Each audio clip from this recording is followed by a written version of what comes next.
کنیم مثل قاعده های شهری در وقت نبودن مردهای خانه. البته بهترین صورت هم همین است که این برادر سوال کردن که گویم امروز گرگهای درنده زیادن، چشمهای زیناکار زیادن، امروز جسمهای فساد، جسمهایی که گویم امروز جامعه را رسوا میکردگی شخصیت ها وجود دارند. آیا اجازت هست که ما دروازه ها ما بسته کنیم تا که از این آفت و از این شرمندگی در امین باشیم؟ البته اجازت است که هر یک مادر خواهری که شوهرش در خانه نباشد بهترین صورت شمین است که دروازه‌اش بند کند. شرکت شفافرما داروهایی را پیشنهاد میکند که برای بیماری‌های درونی و بیرونی انسان دوا بخشند. از قبیل فشار بلندی، گای مرید، بیماری‌های معده، روده، گرده، جگر، عضوهای هاضمه، درد گلو، راه نفس و غیره. اینچنین اگر شما بیماری‌های پوست دارید به مانند پسوریاس، سفیدشوی پوست، داغ‌های سیاه، پس داروهای شفافرما به شما کمک میرسانند. غیر از این اگر شما مشکل‌های اورولوژی و گینکولوژی داشته باشید پس به شرکت شفافرما مراجعت نمایید و اینچنین مشورت طبی بگیرید. همچنین برای زیاد کردن ریش و موی سر، با قوت کردن مردانگی داروهای را با نمود کپسول و روغنی که به صدها در دوا دارند پیشنهاد می‌نمایند. السلام علیکم دوستان عزیز. آیا شما برای گذشتن از سرحد دشواری میکشید؟ مهلت حجت‌هایتان به آخر رسیده است. پس من برای شما خدمت رسانی شرکت نور محمد را پیشنهاد میکنم. با ماشین‌های نو و زمانوی، با باوری و اعتماد کامل توسط رانندگان مرد و زن شما را از منزل استقامتیتان تا خط سرحد برده برای عبور مرز مساعدت می نمایند. یادآور می شویم که اگر شما از نام شبکه حاجی میرزا مراجعت نمایید برایتان تخفیف ارائه کرده می شود. بسم الله الرحمن الرحیم. به نام جهانداری جان آفرین، حکیمی سخن در زبان آفرین. سپاس و حمد به حد مر خدا را که صنعش در وجود آورد ما را. هر دم از ما صد درود و صد سلام بر رسول و آل و اصحابش تمام. السلام علیکم و رحمت الله و برکاته.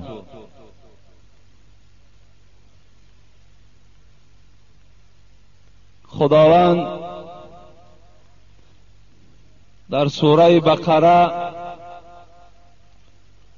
می فرماید اعوذ بالله من الشیطان الرجیم بسم الله الرحمن الرحیم وَإِذَا سَأَلَكَ عِبَادِ عَنِّي فَإِنِّي قَرِيبٌ أُجِيبُ دَعْوَةَ الدَّاعِ إِذَا دَعَانِي.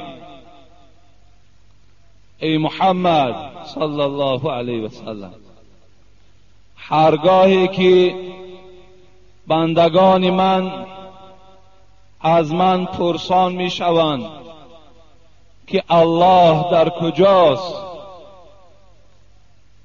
آیا دور است که فریاد زنیم، آیا نزدیک است که پس دعا کنیم؟ هر وقتایی که از تو پرسان کردند که الله دور است یا نزدیک، فإنی قریب اجیب دعوت الداعی اذا دعانی. الله میگوید و تمام بندگان من ای محمد صلی الله علیه و سلم خبر بده که من نزدیک اونها هستم.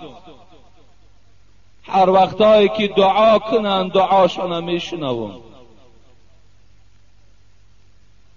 حضرت انس رضی الله عنه که 10 سال خدمت رسول اکرم صلی الله علیه و سلم بجا آوردن میگوید کان اکثر دعاء النبی صلی الله علیه و سلم اللهم آتنا فی الدنیا حسنه و فی الآخرة حسنه و قنا عذاب النار.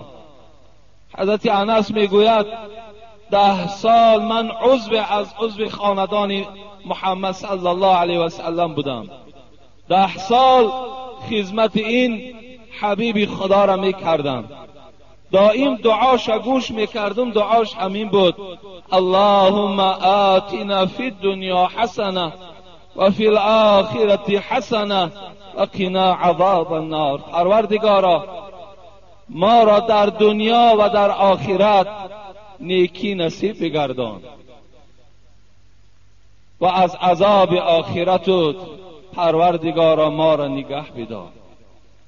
ما نیز با این دعای معلممان، با این دعای پیشوامان شریک میشویم و دعا میکنیم پروردگارا برای ما نیز یک گروه بندگان تو، یک گروه پیروان حبیب تو نیکویی نصیب بگردان، هم در دنیا و هم در آخرت.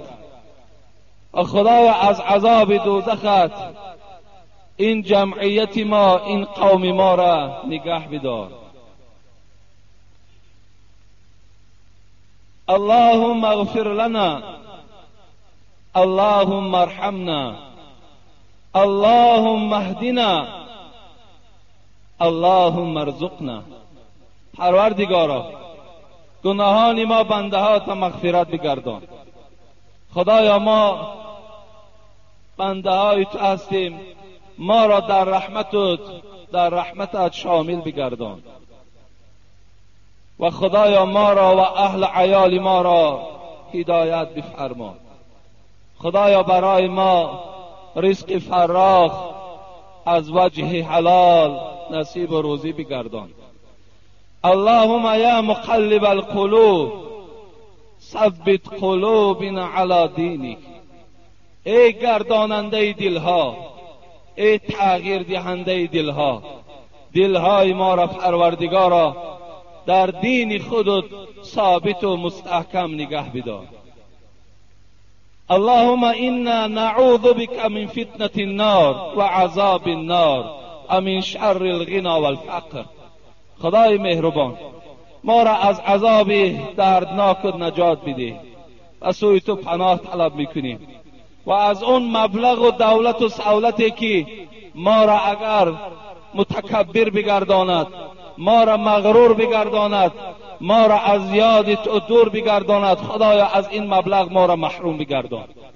و خدایا آن فقری که عاقبتش از یاد تو دور شدن باشد، عاقبتش ضلالت و کفر باشد، خدایا از این گونه فقر هم ما را نجات بده. خدایا دولت ما تاجیکان آباد بگردان.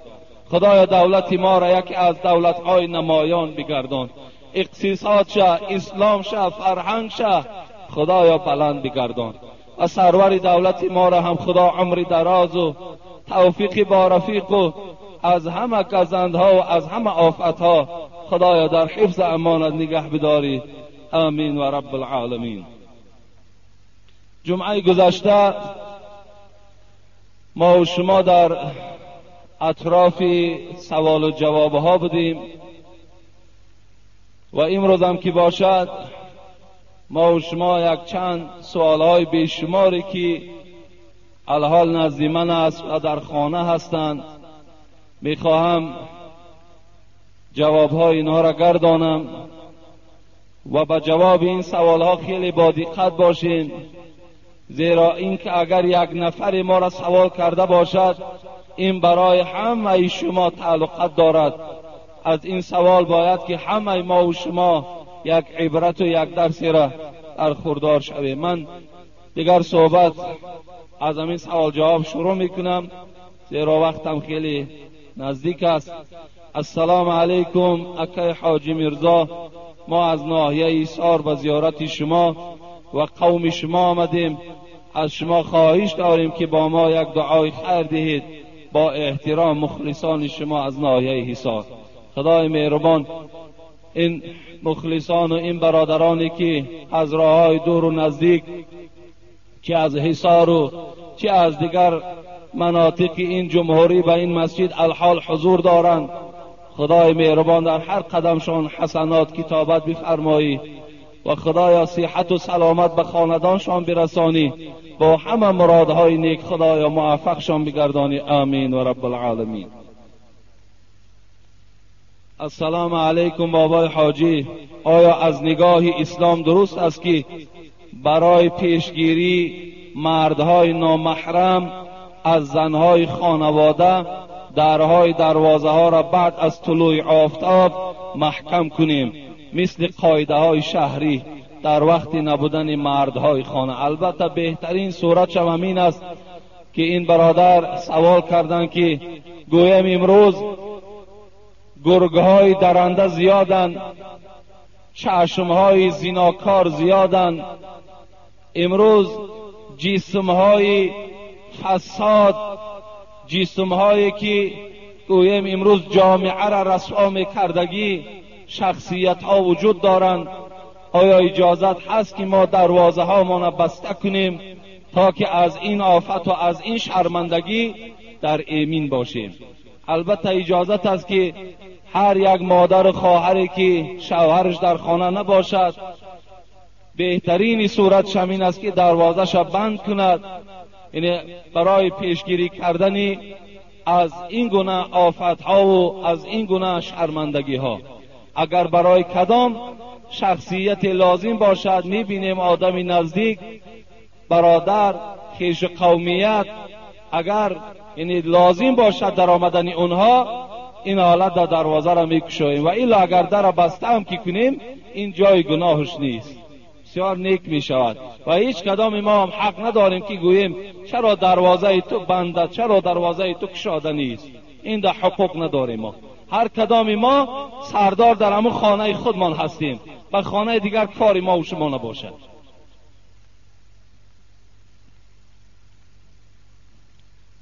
بسم الله الرحمن الرحیم. الحمد لله رب العالمین والعاقبة للمتقین والصلاة والسلام علی رسول محمد و آله و اصحابه اجمعین. بعده استاد مهربان، خداوند ایمان شما را کاملتر و علم شما را زیادتر گرداند. من یک نفر خواهر اسلامی شما، ختم کرده دانشگاه اسلامی به نام امام ترمذی شهر دوشنبه هستم.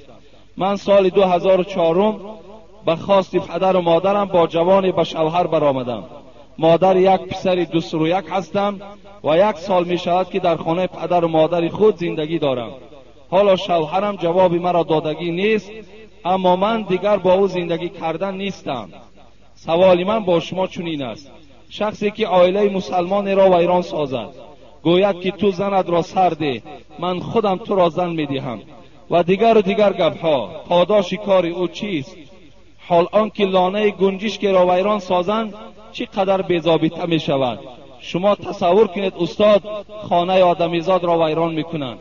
فرزند من هیچگاه گرسنه و لوچ نمی ماند. خداوند رازق است و فرزند من همه چیز می رسد، تنها مهر پدر نمی رسد. شوهری که زن نکاحی خود را با زنا تهمت میکند، با گپهای اپش گوش کرده فرزند حلالی خود را حرامی میگوید و از فرزند خود روی میگرداند، خداوند با آن خیل شوهر چی مناسبتی دارد؟ استاد التماس کمی هم که باشد در این خیل آدم ها سخن گویید، آنها را نصیحت کنید. ممکن که یعنی من در بین زنهای مسلمان نشسته باشد و نصیحت های شما را شنیده خطاگی خود و دادرش را فهمد و حس مسلمانی در او بیدار گردد. و استاد شما در حق من دعا کنید، شاید که دعای شما و گوش پروردگار مهربان رسد و این چنین به فرزند من هم دعا دید که مثل شما فرزند صالح با علم و تقوا و با ایمان به وایه رسد برحمتک یا ارحم الراحمین. یعنی این خواهر گویم یک مصیبت خیلی وزنینه که جدا شدن، خانه ویران شدن، خیلی البته مصیبت وزنینی هست. چگونه که حبیب خدا صلی الله علیه و سلم میگوید، یعنی ابغض الحلال الا الله الطلاق، طلاق حلال است لیکن بدترین حلال ها در نزد پروردگار این طلاق است. یعنی چگونه که ما برای همه شما چندین بار گذاشتیم که این نشانه جوانمردی، این نشانه غیرت، این نشانه ایمانداری شما نیست که شما زنهاتان طلاق دهید، شما زنهاتان از خانه پیش کنید. یعنی فرزندها و زنهای شما آواره و به گویم مهر پدر دور از نصیحت و از تربیه شما دور می شود. این فقط و فقط به ضرر اسلام و به ضرر این جامعه ما و شما هست. هیچگاه دادرای عزیز و برادرای مهربان به طلاق هیچ وقت نزدیک نشوید. و این شخصی که زنی خدا تهمت میکند و میگوید فرزند تو حرامی است و تو مثال زناکار و دیگر هستی، حبیب خدا یک حدیثی دارد: اجتنبوا سبع الموبقات، شما از 7 چیزی که هلاکتان میکند در دنیا و در آخرت شرمنده تان میکند، از این 7 چیز دور باشید. یکی از اونها چیز؟ قذف المحسنات المؤمنات الغافلات. یکی از اونها تهمت کردن زنی که وای بیچاره درک ندارد، نه به زنا نزدیک شده است، نه فرزندش از راه حرام است، فقط و فقط در تهمت گرفتار شده است. حبیب خدا گفت این تهمتگر از جمله این 7 نفری هست که در دنیا و در آخرت وای هلاک می شود. و در پیشگاه پروردگارش برای این جنایتی صادر کردهش، برای این تهمتی کردگیش البته جواب میگوید. لیکن گویم آن اپایی که یا دادری که یعنی با این کار دست دادن، از زن جدا شدن، من برای تو زن میدهم، تو را صاحب زن میگردانم، یعنی اینها گویم اینم نشانه ایمانداری نیست، اینم نشانه مسلمانی نیست. مسلمان ها چگونه که من در جمعه گذشته برای شما کمی از مهربانی، کمی از اتفاقی مسلمان ها صحبت کردم، باور کنین این نشانه ایمانداری نیست. حبیب خدا میگوید لا یؤمن احدکم حتی یحب لاخیه ما یحب لنفسه. ایمان ندارد یکی از شما تا زمانی که آن چیزی را که برای خودش دوست می‌دارد برای برادر مسلمانش دوست ندارد. آیا همین اپایی که گوییم این دادر خدا خانه خراب کرد، خانه جدا کرد، آیا وای دوست می‌دارد که خواهر او را داماد اونها به این احوال اندازد؟ آیا دوست می‌دارد؟ البته دوست نمی‌دارد. مادامی که خانه ویرانی خواهر خودت را دوست نمی‌داری، باید خانه ویرانی دختر همسایه را برای خودت روانه بینی. این نشانه ایمانداری ما و شما است، این غمخواری است. باور کن این دشمنی است، این کینه است، این حسد است، این بدبختی است که ما و شما نسبت کلین و نسبت گویم دختر مردم و ما و شما گویم دختر همسایه است، دختر عمکمان است، دختر یگان برادر مسلمانمان است. این گونه گویم عملها را وقتی که ما و شما جاری میگردانیم، این نشانه بی ایمانی و ضعیف ایمانی ما و شما را نشان میدهد. بسیار نیک می شود که اگر همون اپه است، دادر است، وقتی اگر صحبت ما را شنود و حیات اینها را برقرار کند، و خدا قسم در نزد پروردگار اجر خیلی جزیل را، یعنی گویم بی نهایت یک اجر کلانی را برخوردار می شود. وقتی که با یک خانه را شما گویم که چیکار میکنین؟ باز پیوست میکنین. در اسلام دروغ گفتن حرام است، لیکن برای یک زندگی را برقرار کردن باور کنین حبیب خدا اجازت میده که دروغ گوید تا که زندگی یک زن و یک مرد یک جایه شود. حال آنکه خداوند ویل برای کاذبان، ویل برای دروغگویان خوانده است. دروغگو را حبیب خدا منافق گفته است، لیکن در حالت برقرار کردن یک زندگی اسلام رخصت میدهد که شما دروغ استفاده برید. برای همین اگر این خواهر است، این اپه است، اگر این زندگی را برقرار کند، انشاءالله در نزد خدا ثواب خیلی کلان میگیرد.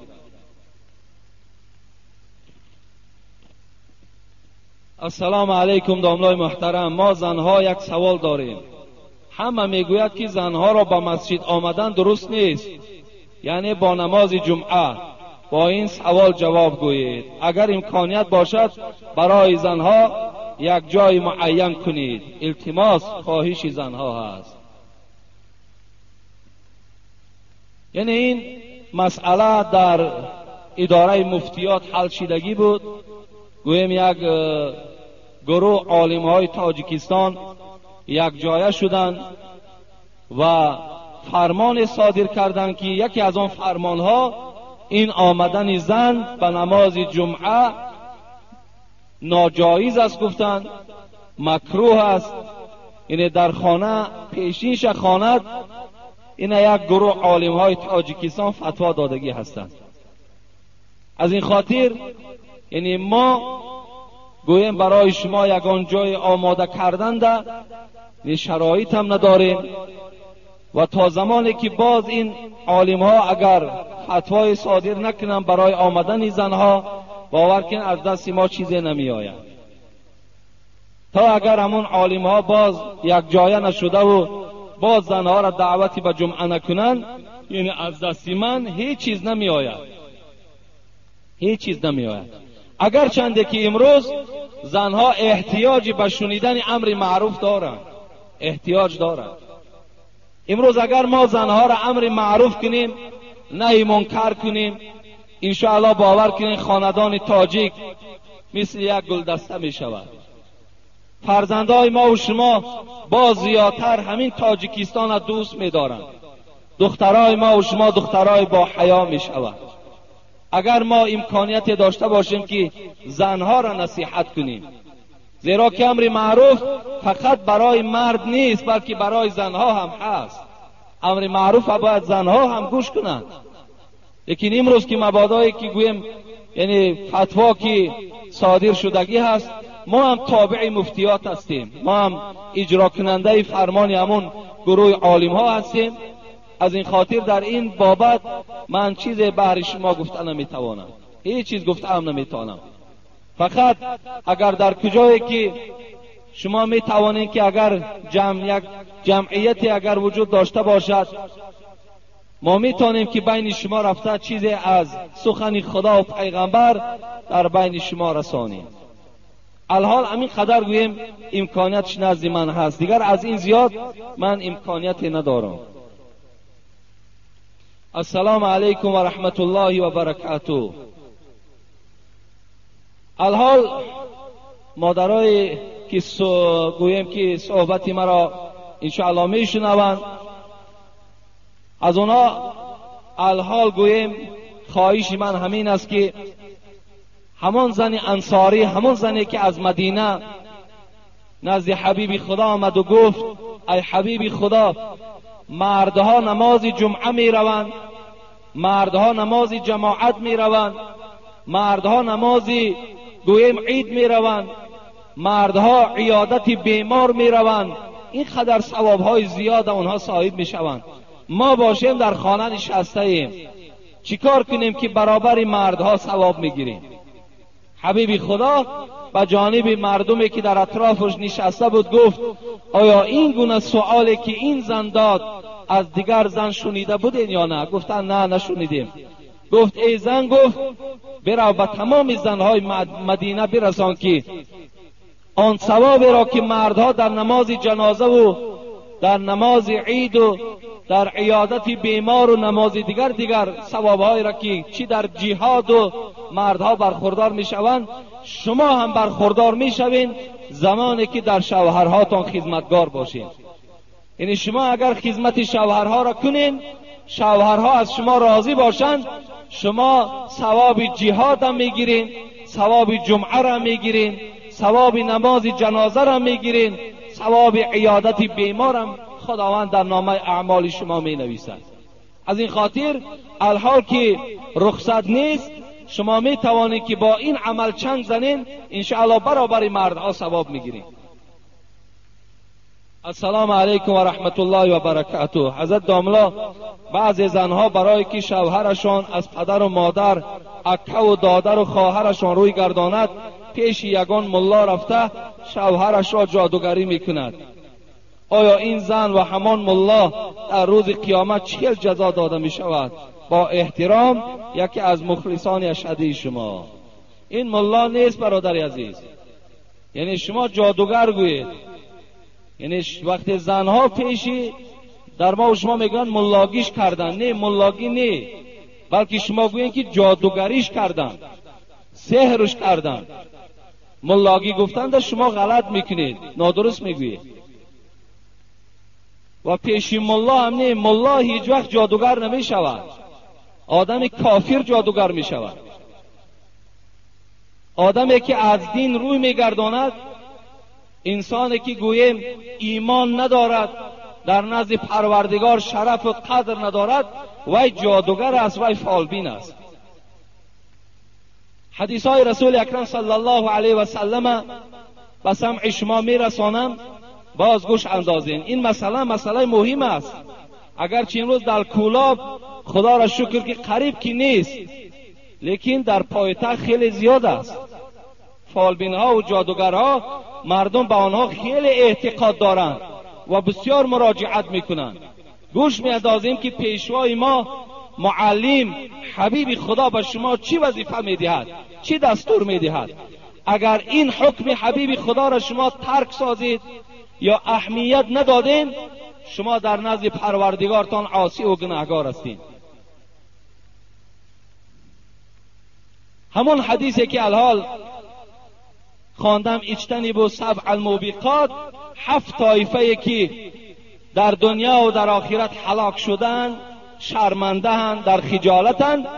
یکمش کسی است که شریکی در پروردگار میارد، دویمش جادوگر است.